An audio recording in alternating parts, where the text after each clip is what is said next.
Daily Show with CJ Nasello on RiverBender.com. Welcome back to this 24th day of November, 100 years since Staunton beat Gillespie by a score of a little bit to a lot. How about 233-0? There's some guy that knows a lot more about this than I do, and he joins us now. Tom Emery joins us on the phone. Happy 24th day of November to you, sir. Thank you, CJ, and I hope everyone listening had a great Thanksgiving yesterday. Me too. You know, I was so excited just to lay back and relax and watch some football. But, man, speaking of football, this score is unheard of in today's climate. It is. And what we're talking about is the Staunton Gillespie High School football game of November 24th, 1923, 100 years ago today, in which Staunton beat Gillespie 233-0. And yes, you heard that right. It's just incredible. And that's why when I saw the story come out about a week ago, I went, well, I want to talk about this, but why not wait till the actual anniversary date? And this is just incredible. We're showing you on the screen now the thumbnail of the 1923 Gillespie football team. Now, this was taken by Steve Joyce, the director of the Gillespie Library, correct, Tom? It is from the 1924 Gillespie yearbook. It is representative of how the Gillespie team would have looked at that time. And I'm just saying this, right? And this is just my perspective, and maybe I'm wrong here, Tom. It just seems like athletes back in the day seemed a little smaller, but not this football team. There is a lot of big boys on this on these lines. Well, it's interesting you say that because I actually heard people laugh at the notion that Americans were smaller in past decades, but that's absolutely the case. And certainly football players, athletes as a whole were as well. This is a time before sophisticated conditioning, the idea that people even understood how important conditioning was. So athletes were much smaller at the time. You're right. Well, and I'm just looking through this, and take me through, because from what I was gathering, Staunton had a decent team for a couple of years. Was that correct? Yes, they did. The 1922-23 season, and actually 23-24, Staunton had excelled in pretty much everything. They had a very strong nucleus of some of the earliest generations of some of the greatest sporting names in Staunton history. A lot of those guys played 2 or 3 sports. They were very successful at it. Truthfully, CJ, we probably wouldn't remember them today if it wasn't for that score against Gillespie. Oh, wow. Well, and you know, before we go into the deep dive of this, Tom, if I could just get your thoughts, because this article has already been out on RiverBender, and thank you so much for providing it. But I was seeing some comments that came in asking the question of, well, this is sport. Well, not really a question, but the statement of, well, this is sportsmanship at its finest. And my thought is, I don't know if there was such thing as sportsmanship too much in the 20s for football, other than just winning and losing, being a part of the game. Is that kind of your thoughts, or what do you think about that? Well, I'm going to answer that in kind of two-pronged fashion, so give me a moment here, and don't think I'm trying to lead you or the listeners astray. In that period, high school sports are very underdeveloped. This is for structured conference affiliations, again, conditioning, like we talked about, sophisticated coaching, adequate funding or facilities. A lot of these schools are playing on pretty much sand lots or fields. Of the 20 highest scoring games in IHSA history in football, 17 occurred for 1930. So having high scores is not that unusual. But the sportsmanship issue, that is more of a thing than you think, because Gillespie was very bitter over this. Gillespie felt like they had been misinformed. Gillespie was having a very poor season that year. They were undermanned. They had a ton of injuries. They felt they were going down to Staunton on that afternoon to play a secondary team or a JV team. Oh. Yeah. Whoa. This is what Gillespie said later on. Gillespie said, and I quote, they went to Staunton with their second team to play a second team. Yet they get to Staunton, find that no preparations were made for the game, and the Staunton first team was ready to play. Wow. Yes, there is questions of sportsmanship in that. Gillespie was so bitter on this that they apparently did not schedule Staunton in any sports for several years afterward. Why this is interesting is the South Central Conference, which many of our listeners are aware that have many of the teams from this area, was founded in 1926. Staunton and Gillespie were both charter members, and apparently were still refusing to play each other, or so the legend goes. So Gillespie did not schedule Staunton for a number of years. Wow. And now, in your research or finding on this, Tom, was there any conversation or any points made about maybe some of the fans that were watching this, or some of the folks, the patrons, the spectators from the Gillespie side getting a little chippy with the Staunton side with this being such a mismatch? Because to me, I'm thinking, just from what my coaches may or may not have told me, if you're getting that beat that bad on the scoreboard, you better win one way or another. It might not be with the score, but you better win something. There are very few. There aren't as many references in local papers as you might think in this, and I find that kind of interesting. At least the research I did on. Now, other people out there may have found something I didn't. I freely admit that, but it depends on who you talk to. The Staunton people, the Staunton coach, Paul Miller, who made some inflammatory comments after the game, saying that Gillespie quit on the game and that Gillespie players weren't even trying to stop Staunton. Gillespie told us differently, obviously, but one of the Staunton stars, George Ayler, who went on to have a very fine career at Washington University, was later a dentist, said that when the score got to 150-0, Staunton put in the subs. Staunton played 30 players in that game. It's a very high number in a time when most participants played all 60 minutes, usually both ways. I don't know that people are really happy with how Staunton acted at different times through that year. I will say this: that Staunton produced a number of very strong, not just high school but college athletes, and a number of those guys went on to successful careers on the college level in football and in their professional lives. Wow. Well, and to me, Tom, I'm reading down this great article, and I saw that this wasn't Staunton's only triple-digit win of that season. They took on Litchfield. Was that kind of the same case scenario? Did Litchfield think they were getting a secondary team, or was this just a complete blowout? I think it's probably just a complete blowout. And Litchfield went 4-5 that year.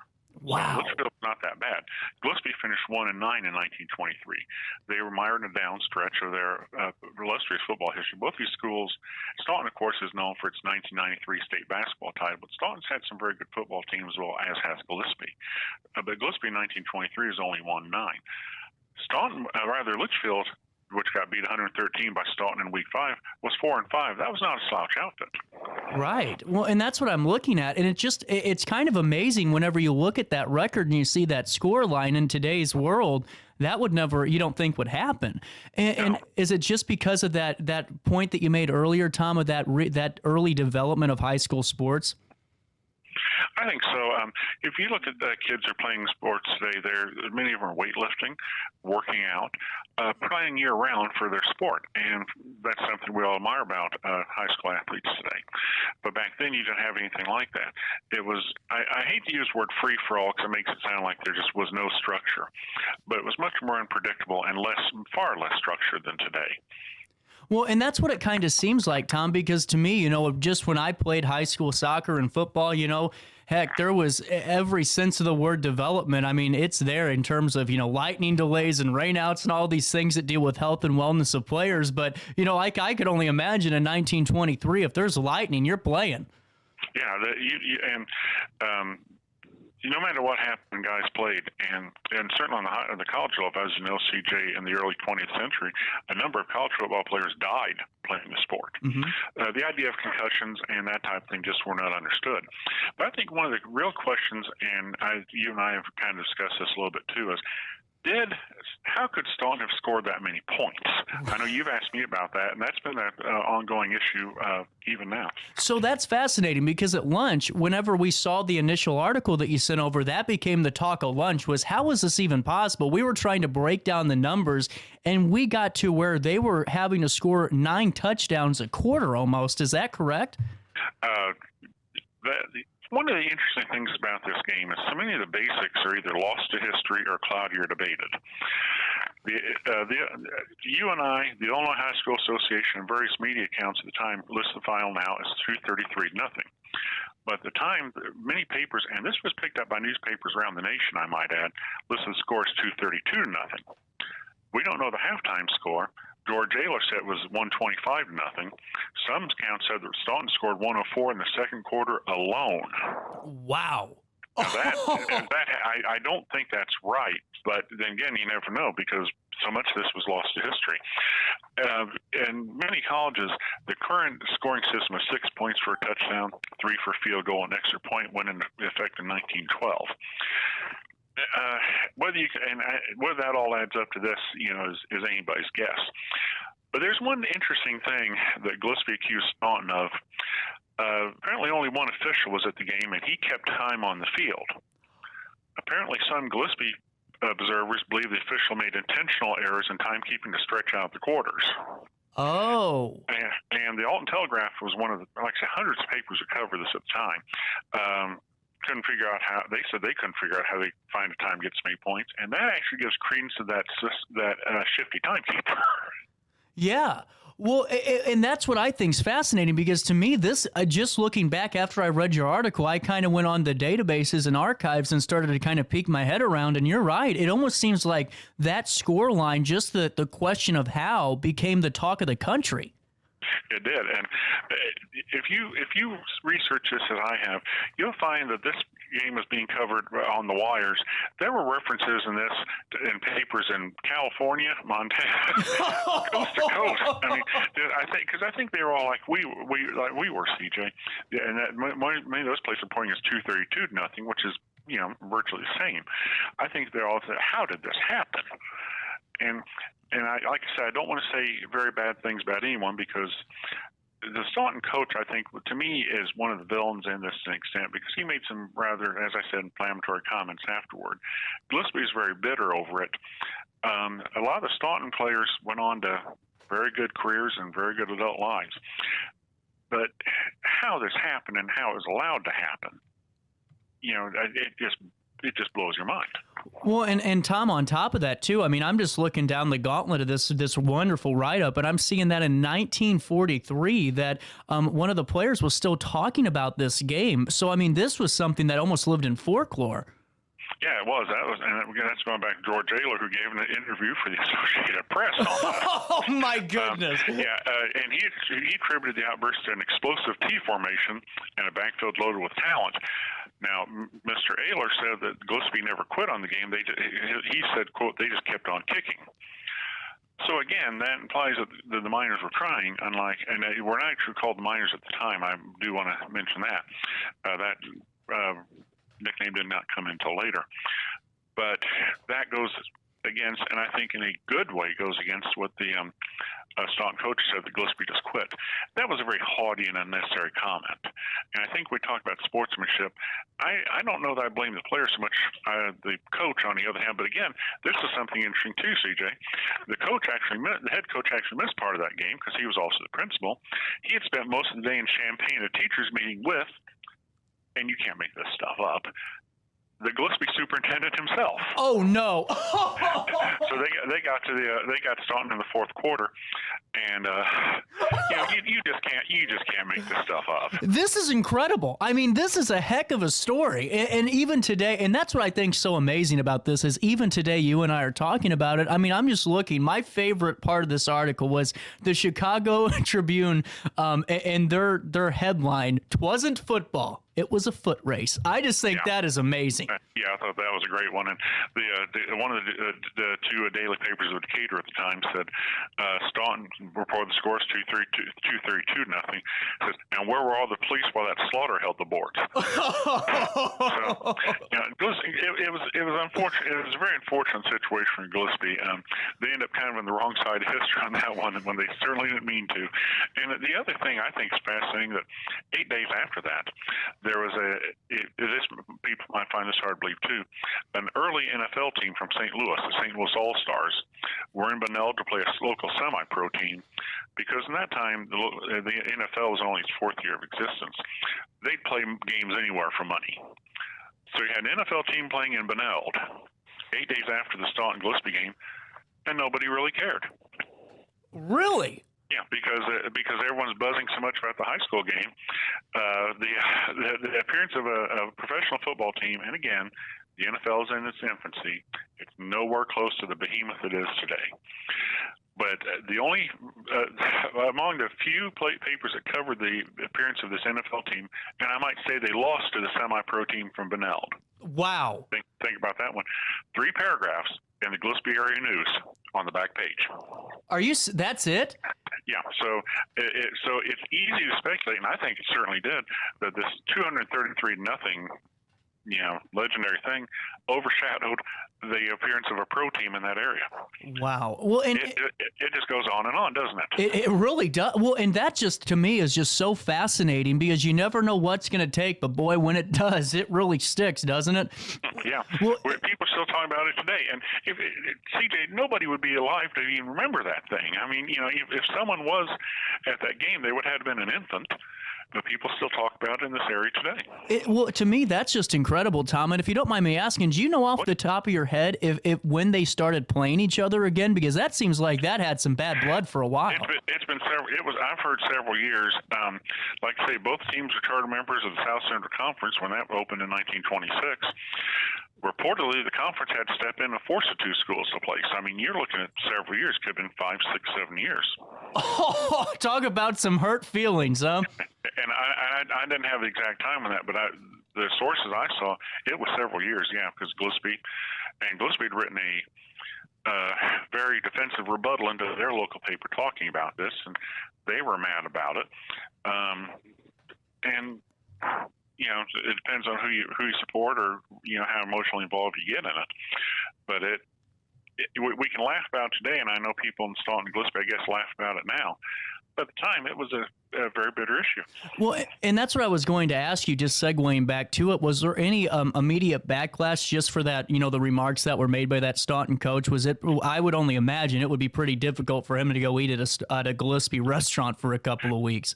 Well, like I say, there wasn't a lot of extensive coverage of the game, at least not in the research I had. And I contacted several people that find different things as well to see if they had found anything on it. But I think the local papers, we think the local press is partisan and nasty today. People say it have never read newspapers from 60, 80, 100, 150 years ago. You talk about nasty political things that get mentioned in papers. Look at local press at the time. And certainly even high school sports, it was the same way. The Staunton papers really sticking it to Gillespie whenever they had the chance over this game for a few days. Wow. Wow. And Tom, before I let you go, we've already been talking for almost 20 minutes on this, and I could talk to you for hours because this is just a fascinating concept. What were some of the I don't want to say fallout, but what were some of the places that some of those Staunton players ended up playing? Because I know that you had some great coverage on them. Yeah, the one thing that makes the Staunton players very impressive, and like I say, I want to emphasize what a great fan base Staunton has, what great fan bases both Gillespie and Staunton both have. Yes, they do. But for the Staunton players, George Ale, I mentioned him, he went on to play at Wash U, was a dentist for 48 years in Grinnell and Springfield. Cliff Stigemeyer, that's one of the great sporting names of Staunton history, was a 4-time letter winner in both football and track at Milliken. He's a member of the Milliken Athletics Hall of Fame. Two guys, Art Raffini and Fred Arnicar, played at Center College. Center College is a very strong academic NCAA Division III school in Danville, Kentucky. Raffini's career was cut short by injury. He came back, and like Cliff Stigemeyer had done, he coached football and track and other sports at Staunton for a while. So a couple of those guys came back to coach. Fred Arnicar was a co-captain of Center in 1931 of their football team, and he's in the Center College Hall of Fame. Wow. One guy, they call it the second team players, one of the lesser players, played at Purdue. He wanted to play as coach 9 years at the University of Buffalo, was Buffalo's AD for 22 years. Wow. These guys went on to some very strong academic, athletic, and professional careers. It really seems like that. And to me, Tom, I'm just thinking, when these guys were poking their heads back into town, is there any, any publications just kind of highlighting that? Because these guys seem like almost, celebrities back in the day from how much work they were able to get outside of high school afterwards. You'd be surprised the number of references. There may not be a whole lot on the game, but that 233-0 score hangs around. Every few years there'd be something written on it in one of the local papers. Maybe not very detailed, maybe not very in depth, but that just the 233-0 is just kind of burned in people's memories in some of these communities. Now, Tom, have you ever talked to somebody that I'm not saying they were there or they're old enough to, but maybe somebody that had relatives that were a part of that? Has that happened to you yet? Because I could only imagine knowing how many folks you encounter. Well, I'll tell you something. There are a lot of things I would like done with this article. I had agreed to do this article, several weeks before the actual 100th anniversary. Because I do a lot of anniversary and historically themed articles like this. This thing ended up being, I think, the second longest article I ever wrote in my life. So I mean, I could have went. So there are things I was going to have to throw out on this if I had gone much further on it. I had one gentleman, Steve Joyce, asked me if anything I could, if anything he had. I had to respectfully tell Steve, because I really appreciate the offer, but it was so long that I just couldn't add anything else. I couldn't believe I've written, how many articles I've written in my life, CJ, hundreds and hundreds and hundreds of them. Second longest newspaper article I've ever done. Wow. Well, and I think it's a testament, though, not only to, the research that you did, but also just to the notoriety that was around it at the time. And I mean, that's what I found so fascinating about this, Tom, is even though this happened 100 years ago, there was so much in this article that I was able to almost like it just happened last week. It's kind of, it's almost taken on mythic proportions, hasn't it? Yeah. Really. It's like this. You almost expect kind of like a Field of Dreams situation or something. That these guys, the cornfields are going to open up, and here these guys come back to play a game or something. It's just very mythic was a word that kept going to my mind. I use that in one of my final paragraphs because it's almost mythic proportions, a mythic thing. Well, it definitely is. And now, I guess my only question left for you after talking to you about this, Tom, what was, in terms of, and I don't want to say modern because that's a definitive term, but in terms of just the last, let's just say fast forward 100 years, are there any games that you remember that were even close to being triple digits? Every so often you hear of a triple-digit game in high school sports somewhere around the nation, or you'll hear something that'll happen in some basketball game or somewhere like that. And of course, it goes back to what you opened the show with. People talk about sportsmanship with it. I'm trying to think the largest football blowout that I ever personally witnessed was 77-0. I won't tell you the score, the two teams with that, because the alumni bases get on me about it. Oh, yeah, yeah. We don't want to have backlash. No. It's a nice holiday, CJ. We want to keep people in a good mood. But that was the largest game, and people know what a sports fan I am. That's the largest that I ever watched. You just don't hear it very often. You'll hear, like every so often, you hear of a 120 or 130 point game.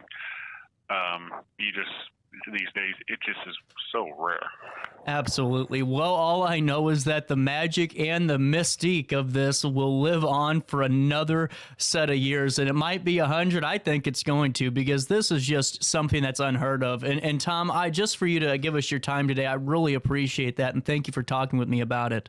It's always a pleasure, CJ. Happy Thanksgiving, everybody. Thank you, Tom. You as well, and have a safe weekend, and shop local on Saturday. Take care. See you, Tom. We'll take a quick break. Daily Show on a Friday comes back to you next.